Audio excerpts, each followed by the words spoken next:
finally, yeah, we are set. Yeah, and finally, we are on episode 2 of 5 questions in 60 seconds. Yo, what one? My name is Papush and I'm here with Praise God, Lucifer Damo, And Semi Kamara. let's go. So, let's dive to in episode. Wait, who we here? Oh, who we here with, right? Who else we here with? Semi Kamara. Seni camera, like, talk to the cam. Okay, you. Who you? Okay. Oh, papoose. Come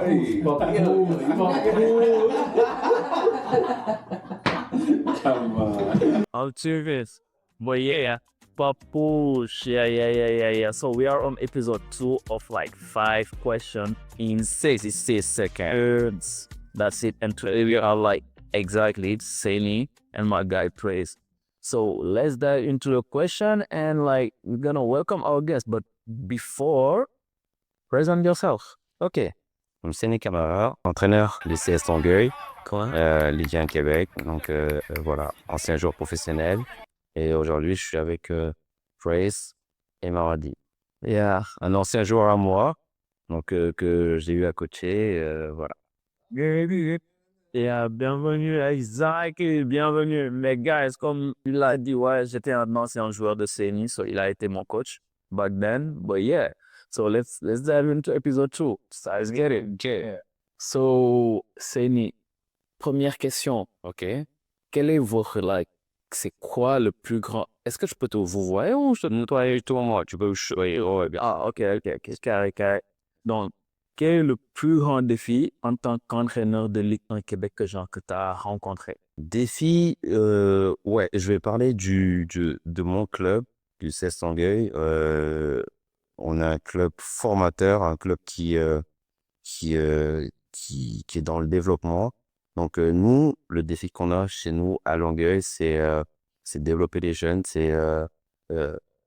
voilà, c'est faire accéder à nos jeunes qui rentrent très tôt au club, leur faire accéder à cette première équipe et leur donner cette visibilité afin qu'ils puissent s'épanouir et s'exiler dans un autre niveau professionnel pour voilà, progresser et faire des choses dans ce soccer qu'on aime, dans ce soccer qui est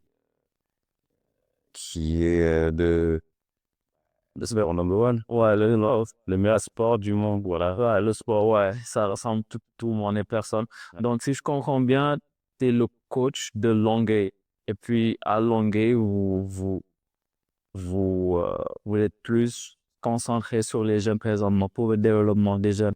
Ça, c'est du Longueuil. Longueuil, au fait, on est un club qui développe des jeunes, un club qui met en selle des jeunes, qui lance des jeunes et qui fait en sorte que les jeunes puissent accéder à leurs rêves. Donc, c'est ça, Longueuil. Beaucoup de jeunes à nous qui sont passés par le club et qui font aujourd'hui la fierté du Québec et qui sont à des niveaux qui, à la base, n'étaient peut-être pas, on va dire, prédestinés à eux, mais actuellement ils sont là, ils font bien et je pense que le niveau du soccer québécois est en train de prendre une dimension où les jeunes sont de plus en plus vus par rapport à ce que font d'autres jeunes qui sont passés aussi par nos structures ici qu'on a au Québec. Ouais. Voilà, donc ça, il y a une progression, il y a une évolution. Ouais, exactement. Donc, question 2. Donc, comment inspirez-vous vos joueurs à rester motivés après une défaite? Mais je sais que vraiment, c'était pas une personne qui aime les défaites. Non, j'aime pas les défaites parce que, like, I do remember this guy don't like losing. He don't like taking up. Oh, I don't like it. Praise. No, I don't like losing, you know. Ça arrive, quand on est compétiteur, on sait que il y a la défaite, le match nul ou la victoire. On préfère la victoire. Quand il y a le match nul, on le prend. Et quand il y a la défaite, la défaite, c'est plus amer. Mais après une défaite, faut voir ce qui n'a pas marché ce qui n'a pas fonctionné, puis s'ajuster et essayer de gagner le match après pour se remettre au travail. Il n'y a pas de stress après une défaite, il n'y a pas mordant non plus. Ça reste un jeu, ça reste un jeu, donc il n'y a pas non plus sujet à monter une pression ou à pas dormir. C'est une défaite, mais de côté, c'est passé, on travaille, on s'en met bien. Ouais, on va se faire comme ça, hein. Ok, moi aussi, j'ai une question dans moi. Ok, Chris, ok, ça aussi. Ok, mais, yeah, c'est juste une petite question, même. Ouais, quelle est la qualité la plus importante qu'un joueur doit avoir pour réussir selon lui? Pour réussir, moi, je pense qu'il faut, une fois qu'on a le minimum, qu'on a les qualités, le minimum de qualités requis pour jouer au soccer, je pense qu'il faut à un moment donné avoir cette abnégation, il faut avoir euh, cette envie et ce goût du travail de tous les jours faut persévérer en vrai. Faut persévérer, de s'entraîner tous les jours, travailler. Et une chose très importante dans ce métier, c'est le mental. C'est-à-dire, c'est le mental qui, à un moment donné, va faire la différence. Puis, ça, mais faut travailler, puis avoir un mental de fer pour, pour avancer. C'est ce qui fait la différence, c'est la mentalité. C'est la mentalité. Est-ce que des fois, par exemple, ouais, dans ta carrière, tu as rencontré, par exemple, des joueurs ou juste des coéquipiers, des fois, qui n'ont pas eu, par exemple, tu sentais que le mental était pas vraiment là, ou à quel moment dans ta carrière, tu as senti que le mental a vraiment joué pour que tu atteignes genre, un niveau supérieur? Mais écoute, chaque fois qu'on passe une étape, c'est le mental qui fait la différence. C'est-à-dire que euh, le rythme change, les joueurs changent parce qu'on a changé de niveau, puis il faut se rejeter mentalement. Est-ce qu'on est capable ou pas? Et là, faut être au niveau. Et le niveau, on y est parce qu'on est entraîné, parce que physiquement, on est bien. Mais après, c'est le mental qui va faire cette différence, qui fait qu'on puisse s'installer à ce niveau-là. Il n'y a pas de secret. Donc, en gros, mental va avec niveau. Donc, même niveau, en fait, mental va débloquer un nouveau, le niveau va débloquer un nouveau mental. Bah oui. Parce que pour passer d'un rythme à un autre rythme, ok, c'est dur, on connaît pas ce niveau-là, on connaît pas ce rythme-là. Bah, qu'est-ce qui fait qu'on tient ce rythme-là, ce nouveau rythme qu'on connaît pas? Bah, c'est le mental. Il faut y être. Ouais, exact. Exact. So it's quite important that you talk about mentality, because it takes a strong mind to really be really invested in soccer. So this would like bring me to my phone question, right? Yeah. The fourth question out of five. If you could change something in like a soccer league here in Quebec, what would it be? On a parlé de la mentalité précédemment. Moi, je pense que la différence entre les joueurs de soccer au Québec et les joueurs de soccer qui en Europe ou qui en Afrique ou en Amérique du Sud, qui veut être pro, et je pense que c'est une question de mentalité. C'est-à-dire, c'est, c'est des efforts, c'est une perception, c'est une façon c'est l'envie, c'est l'envie, c'est l'intensité qu'on va mettre ou pas. Et c'est ça qui fera la différence parce qu'à un moment donné, euh, la qualité, elle est partout. Euh, qui va suivre ou pas? On en revient à la mentalité. Ouais. Et puis là, présentement, on voit que le foot, présentement, est en train de prendre un changement. On est plus focalisé sur d'autres éléments physiques, d'autres éléments, on va dire, plus côté âge et puis tout. Donc, là aussi, on sait que le football québécois est en train de prendre une expansion, right? So, si par exemple, en tant que coach de Ligue 1 PLSQ, si tu avais des trucs à changer aujourd'hui en tant que coach ou par exemple des trucs à améliorer, qu'est-ce que tu penses qu'on devrait améliorer pour qu'on atteigne par exemple la perfection ou bien qu'on essaye les ligues qu'on est en train de regarder en France, en Angleterre, ou non?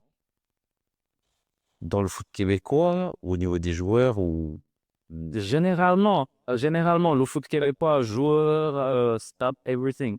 en général, bah, déjà, en Europe, bah, ce sport-là, c'est le sport numéro un. Il y a des investisseurs. Donc, pour avoir des joueurs à temps plein qui s'entraînent à temps plein, euh, qui développent un maximum de capacités tous les jours et à temps plein, je reviens aussi à temps plein, comme je dis, bah, il faut des investisseurs, il faut des moyens.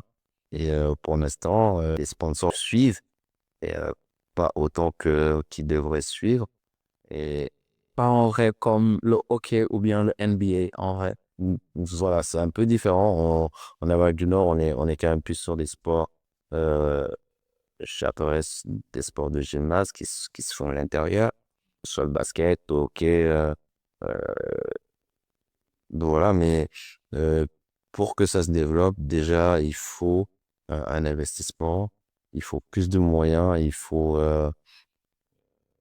aussi, en passant, euh, je suis instructeur cadet qui quand même fait un gros travail au niveau de la formation et qui, est- qui met des normes, qui forme des coachs et qui fait en sorte que la qualité, bah, de ces indicateurs, bah, soit quand on a un certain niveau, et qui fait en sorte que la prise en charge des membres affiliés à certains clubs, bah, je dirais que les clubs, bah, se passent de mieux en mieux. Il y a plus d'armes, plus de plus de cohérence dans ce que nous proposons, éducateurs et entraîneurs. Et je pense qu'on est sur la bonne voie. Après, on appelle quand même les investisseurs à mettre plus de moyens, pouvoir quand même développer ce software québécois qui est euh, en phase, en train de monter, en train de monter, qui je pense qu'au niveau du Canada, avec la mixité qu'on a dans ce grand Montréal, et oui, parce que dans ce Québec, il y a aussi des jeunes en devenir qui sont derrière, qu'on connaît pas, qui vont peut-être exploser dans les moments, tu sais, dans l'année ou dans les 2 ans à venir. Il y a quand même beaucoup de qualité au Québec. Il y a certains qui sont encore en Ligue 1 et je pense, ont euh, ont leur place dans ce monde pro. Je pense que ça va, euh, d'année en année, ça va grossir. Yeah. Mais c'est intéressant de voir ça. Donc, le foot Québec, il est en train de prendre son envol. Exact, exact. Ouais, exact. Just a side question, right? Yeah. As a coach, which one do you like best? Coaching or playing? Both. Both? Yeah. Equally, you learn equally. Equally. En fait, I love this game. You know, le soccer, c'est ma passion. Le football, c'est ma passion. Donc, j'ai été joueur, j'ai aimé faire ça. Et là, je suis entraîneur. J'adore partager avec les jeunes.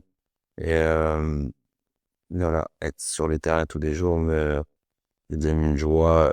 C'est incommensurable. Tu sais, on pourrait mesurer la joie que ça me vient.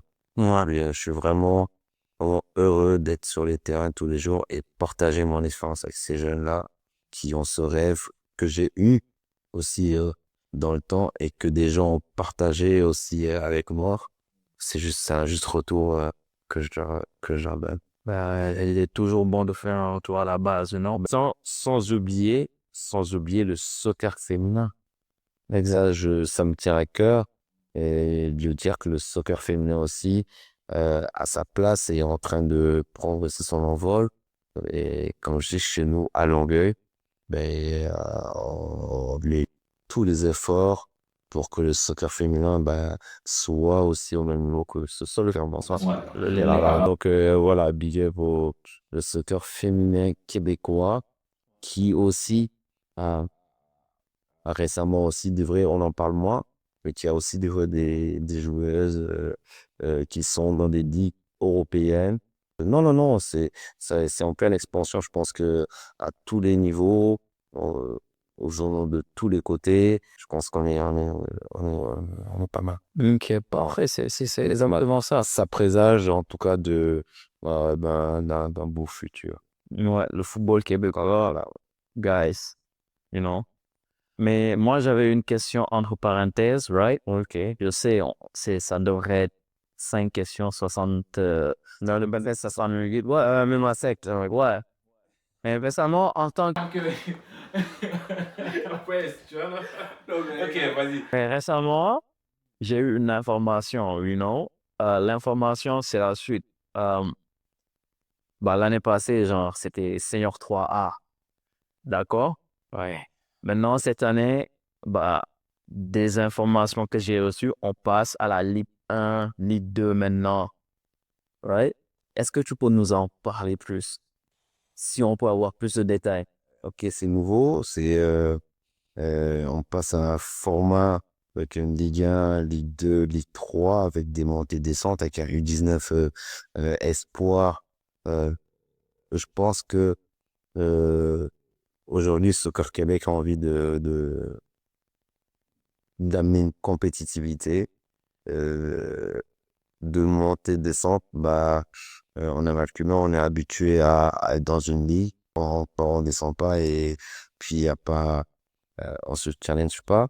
Donc je pense que Soccer Québec a envie d'emmener ce challenge-là, des montées descentes, une compétitivité qui va pousser quand même les joueurs et les clubs à se surpasser. Mais je pense que c'est une bonne formule. Je pense que c'est pas mal. C'est ce qui se fait un peu partout dans le monde, dans tous les pays du monde, dans le soccer.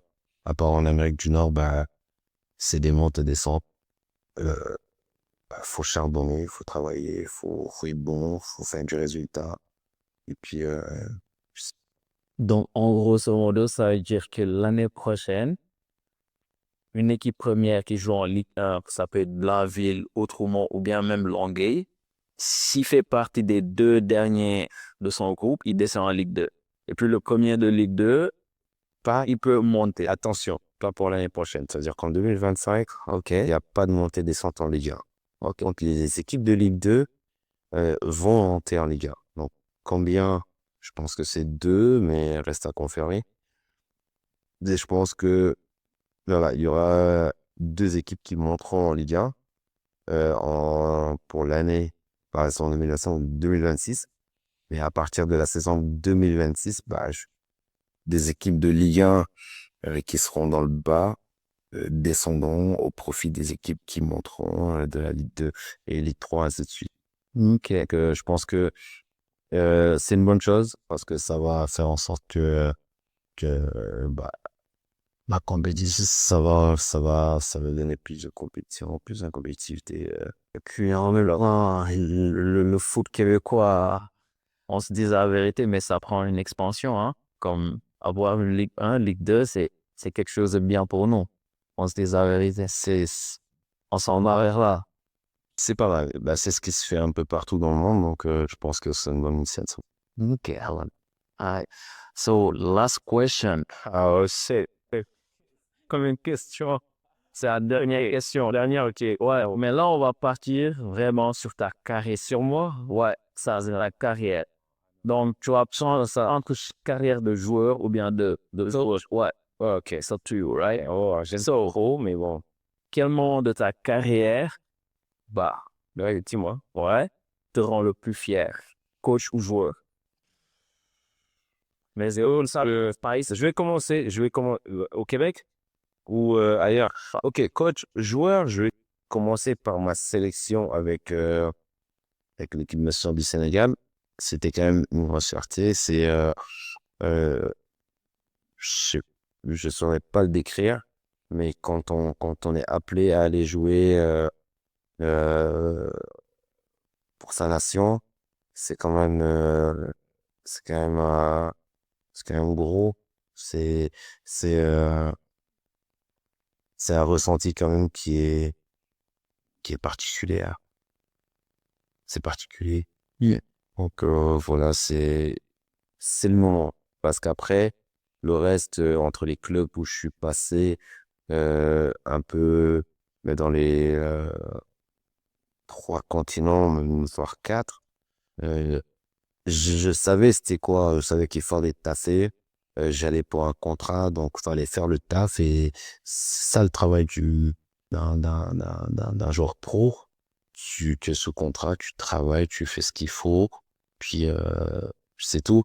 Et par contre, la sélection, c'est autre chose, c'est un autre ressenti, c'est c'est tout un pays. Mais je pense que un joueur qui a vécu ça au niveau international dirait un peu la même chose. Et je pense que c'est ça qui fait la diff. Ouais, ouais, littéralement, littéralement. Sounds, yeah, for real. So do you have like something to add? Yeah, just a thank you, for coming on the show, Yeah, it will be interesting knowledge, learning and listening to you as well. It's an honor to be, in the presence of a well-achieved, inspiration, So thanks for phrase. Congratulations, like, yeah, man, all the best to the team. Thank you. That's all your praise. So guys, it was us for 5 questions in 60 seconds, but this time like we just extend things and because you guys were asking about it. But it is what it is. So see you to the next episode. We had Praise God and Coach Sini. First session, and 60 seconds. Peace out. Peace out.